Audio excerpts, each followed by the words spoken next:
ইরানের সাবেক president Ibrahim রাইসির helicopter বিধ্বস্তের মামলার তদন্ত শেষ হয়েছে। যা ঘটেছে তা একটি দুর্ঘটনা, এটা নিশ্চিত করেছে নিরাপত্তা সূত্র। দুর্ঘটনার কারণ হিসেবে চিহ্নিত করা হয়েছে দুইটি কারণ।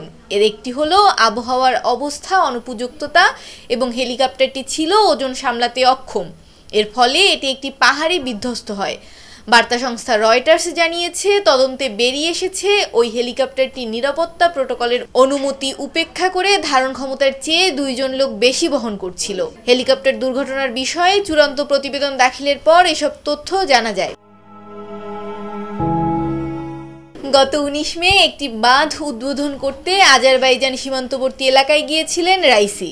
সেখান থেকে ফেরার পথে পূর্ব আজারবাইজানের জোলফা এলাকার কাছে প্রেসিডেন্টকে বহনকারী হেলিকপ্টারটি বিধ্বস্ত হয়। ওই দুর্ঘটনায় প্রেসিডেন্ট রাইসি ও পররাষ্ট্রমন্ত্রী হোসেন আমির আবদুল্লাহিয়ান নিহত হন। মৌমিতা মৌ, ডেস্ক রিপোর্ট, ভোরের পাতা।